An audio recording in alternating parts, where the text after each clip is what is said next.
Are you ready to hustle? I need to hustle. Welcome to The Hustle with Justin Harrison, the ultimate podcast for money motivation and inspiration. In this season of the Hustle podcast, we're focusing in on business, small business, big business, side hustles, all the way through to main hustles. The focus is on entrepreneurship and helping people grow their businesses and find the answers they need in order to take on growth and, of course, achieve their goals. Today, I'm joined by Michelle, all the way from Joburg, Pretoria area, one of our inland listeners. And we've going to focus in on her business journey and some of the questions she's got. So, Michelle, let's jump right in. Maybe tell us a quick little bit about your business, and then let's get into the first question.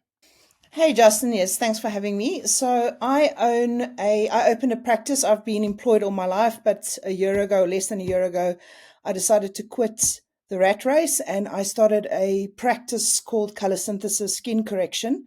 Basically what that is, I think I'm one of a very few in South Africa that actually does this. So it's paramedical tattooing that we do to correct and camouflage stretch marks, scarring. So I work with a lot of plastic surgeons in order to cover surgical scars or stretch marks or anything like that, dark marks.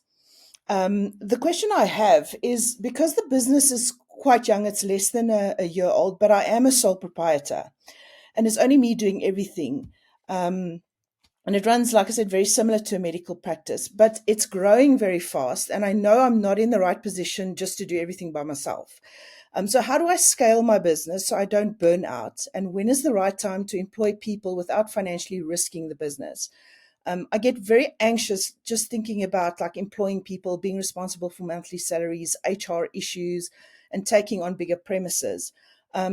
Because, we don't know what's going to happen financially in the future, and the practice is still very young. So how would you advise? Sure. So this is such a great question and such a deep question, really. And as somebody who started 109 businesses, I truly understand this journey. And I think it's important just to unpack some foundational stuff first before I give you the answer. Foundationally, you need to understand that employment and self-employment is very much the same thing, except that self-employment is worse, because in self-employment, you have all of the risk.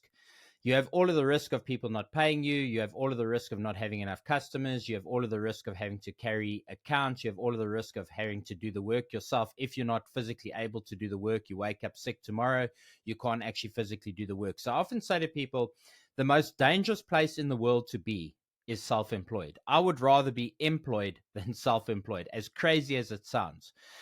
Now, the next stage after self-employed is entrepreneur. And when you move from self-employed to entrepreneur, it's basically what people refer to as business ownership. And business ownership is the idea that you work on your business, not in your business. And so it's very different from being a solo entrepreneur. Being a solo entrepreneur, and I say this to doctors, I say to accountants, I say to lawyers, if you're operating on your own, you are at risk. You've got major risk.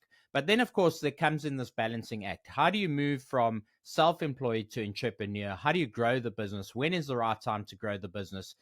And then understanding that in order to grow your business, you've got to have money. You've got to have certain things in place to do it. And so this is now where we get into the difficult part of the conversation, because really this is about resource and asset allocation. Right now, you are the resource. Right now, you are the asset. Right now, you are the one who's making this business work. But here's what it comes down to. First of all, in order to move from a position of self-employment into entrepreneurship, it means that you're going to have to give up a portion of the money that you're making. You're going to have to give up some profits. You're going to have to take on some burden, whether it be employing staff, whether it's taking on extra premises, whatever it is. Now, the answer to this question is very, very simple. You need to understand that 1 in 3 business startups will fail within the first year. So if you make it past the first year, consider yourself a very good statistic. You're on the right side of things. But then also understand that 90% of businesses won't make it through the first 5 years. And the reason why it becomes harder year 1 to year 5 is because they're entering into a growth phase. And a lot of businesses try to force growth from the inside out, meaning they go and employ staff before they need to. They go and take on extra premises before they need to. They take out big advertising before they need to. And this is really about making sure that you get hold of as much money as possible in your business. So what I always tell people, the way to get to growing is creating runway in the business. Now, what do I mean by runway?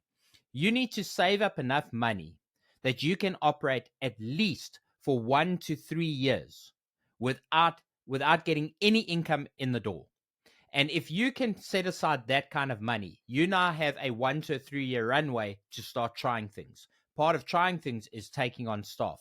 Part of trying things is expanding.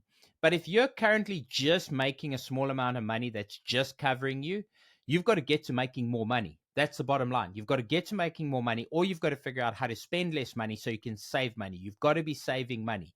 You should never be thinking about expansion until the business can afford to pay for its own expansion. And so this leads back directly into what I was saying earlier. A lot of businesses try to force growth from the inside. And so they'll go take on a loan, they'll go and take on investors. They think that getting more money is going to be the answer to the growth. But there is only one answer to growth: getting more customers. If you're at a point where you can no longer service any additional customers, that is the time that you need to start looking to grow. But it is conditional to if you're making enough money.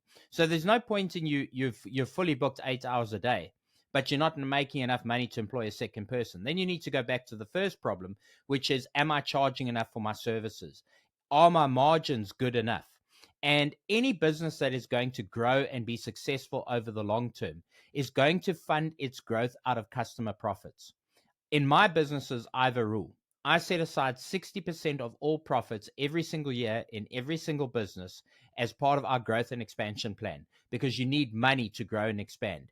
And the best way to get money is from customers, because that means you retain 100% equity in your business. You don't become dependent on overdrafts and loans, and you become your own bank.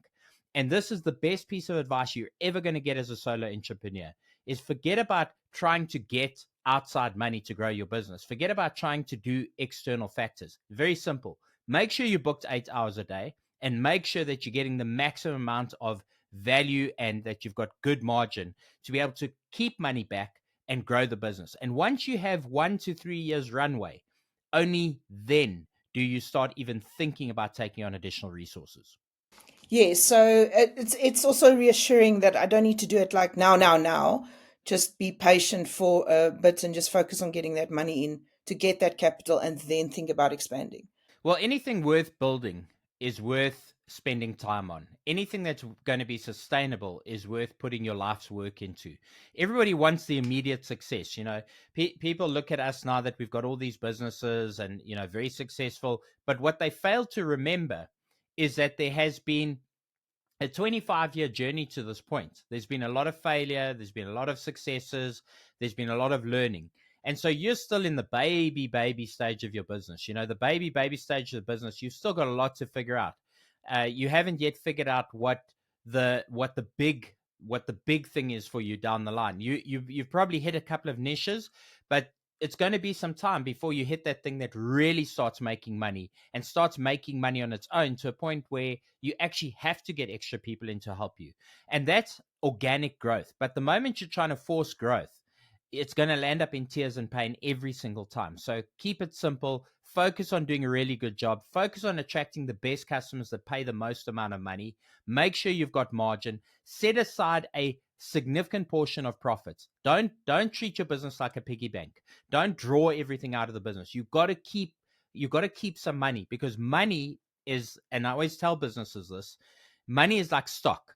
And if you think about a shop that doesn't have any stock in it, well, you can't sell anything. The business is going to go under.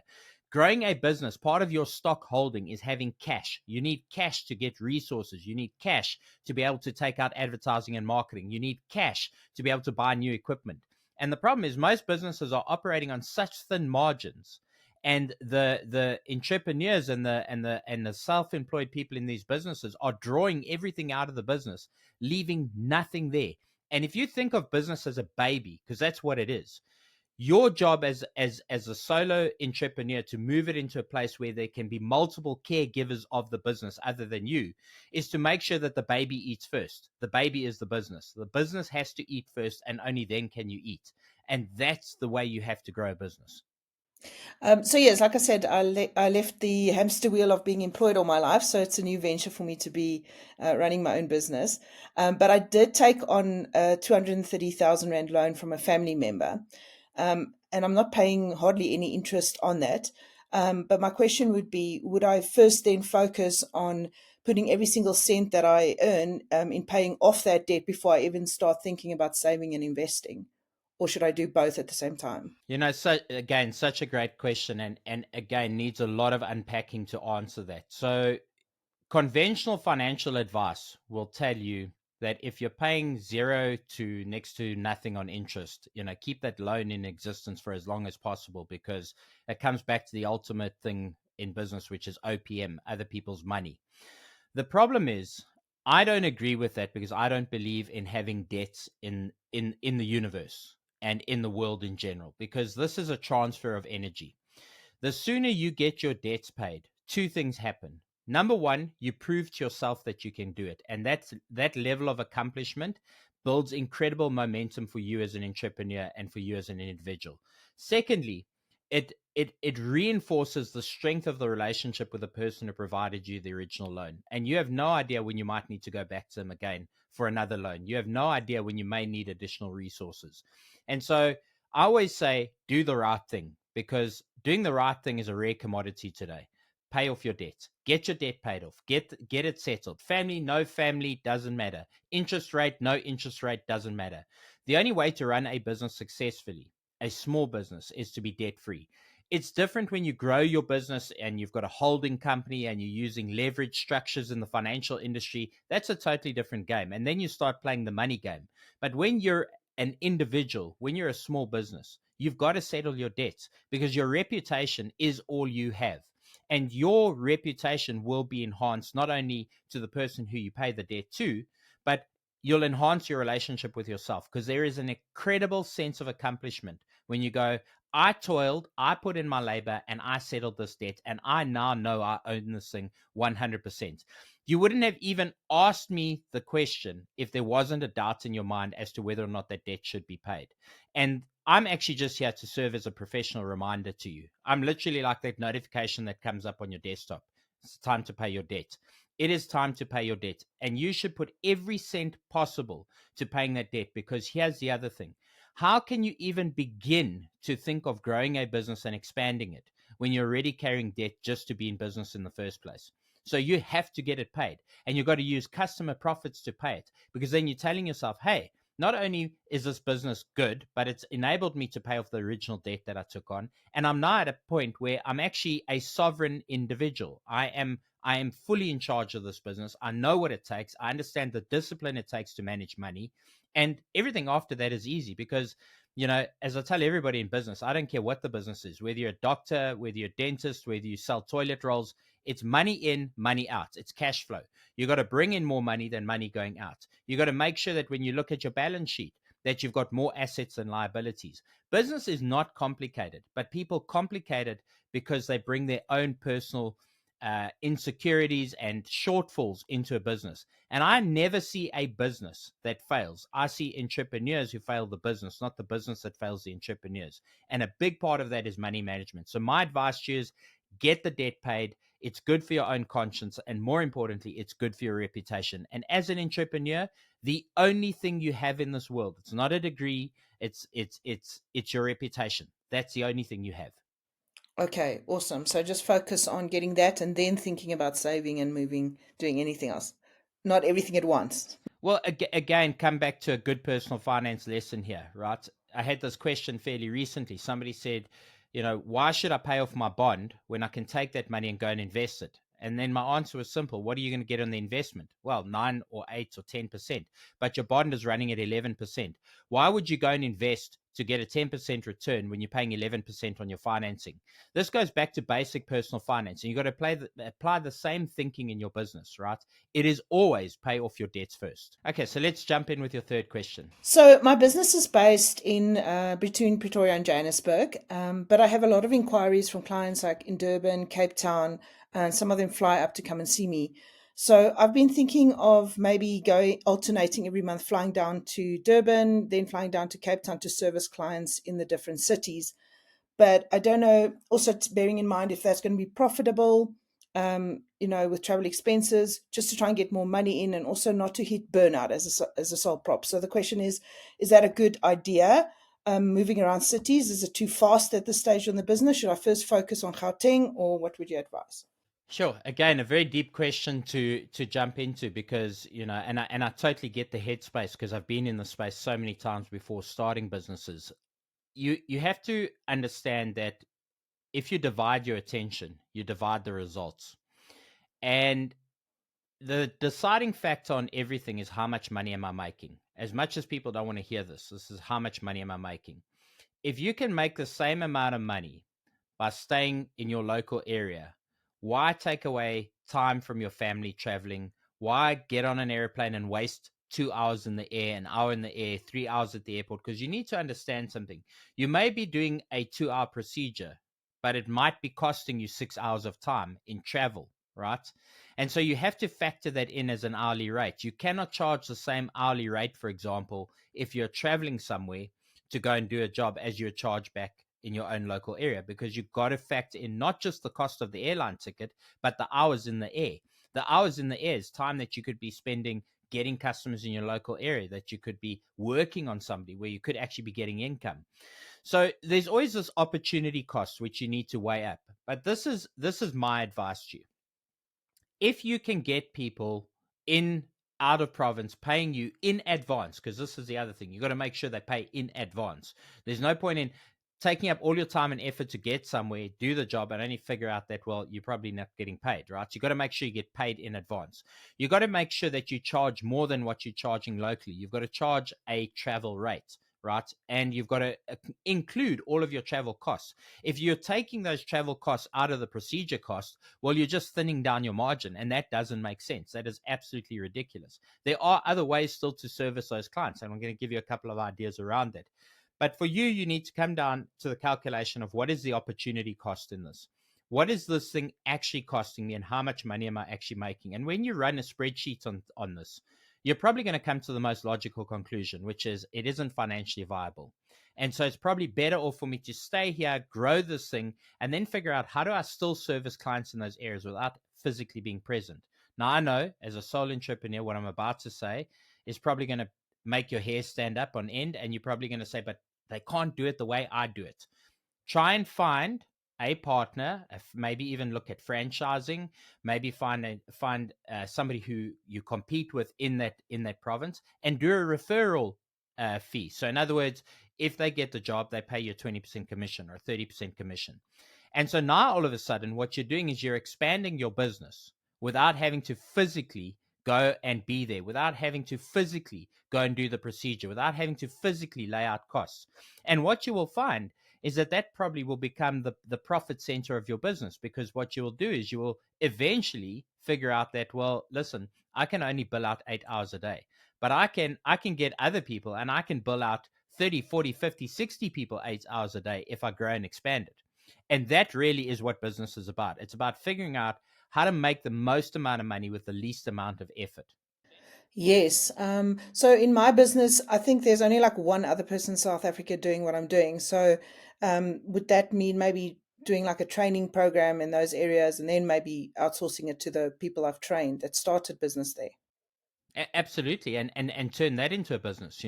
Get people to buy an agency in each province, potentially, maybe franchise the idea. You need to think deep on it, right? And I would say, rather than resourcing up and taking on extra staff and all of this, I would figure out, how do you bring owner operators into this environment that are going to take accountability, right? Because at the end of the day, in this space, if you have one bad procedure, it reflects terribly on you. But if you bring in an individual who is invested and has accountability, based on the fact that they are the entrepreneur themselves, then I think there's incredible merit in that. And I would certainly look at doing it as a business venture. Find, potentially tattoo artists, or find people closely aligned to the industry that you think are able to service, and offer these guys a business opportunity. Offer them an opportunity to run a little sub franchise of what you're doing. Figure out how to package it with the training, bringing on clients, how to go out and get clients, and take a fee. because at the end of the day, you as one person can only sell 8 hours a day. And that's the limitation in what you're doing. Okay, and that will also take a lot of stress out. So they won't be working for you. It will be almost like they will have the accountability and the drive because it would be their business. So that responsibility would also not fall on me. So that makes sense. And the other thing is, I mean, you said to me that this is a very unique thing that you're doing, and I mean, I can understand it. If I think about the number of people that have vitiligo, I mean, it's a huge problem in the Indian community, for example. And these cosmetic procedures can be very life-changing for people, right? And it's a great opportunity to get in on the ground up. And so I think you need to be focusing on selling the concept rather than selling the product, because right now you're the product and the concept. I think there's far more value in pushing the concept. And the great thing is, and I tell a lot of solo entrepreneurs the same thing, the big benefit of what you're doing is you're in the engine room right now. You're getting to understand the problems, the customer issues, the admin issues. So it's very easy for you then to bring somebody else, set them up with a kind of agency business around it, and eliminate the learning that you've had to undergo in the last year. And so that's going to make them that much more successful. So that's the road I would definitely go down. Okay, awesome. Thank you. Yes, that's a relief to hear that. Yeah, it's a different way of thinking. Thank you very much. If you found value from this episode of The Hustle, be sure to leave us a rating and a review on your favorite podcasting app. And while you're there, be sure to hit that follow or subscribe button depending on your platform. And remember, hustle makes muscle. Stay motivated by The Hustle. Talkers talk, but hustlers hustle. Find more episodes at ecr.co.za or your favorite podcast app.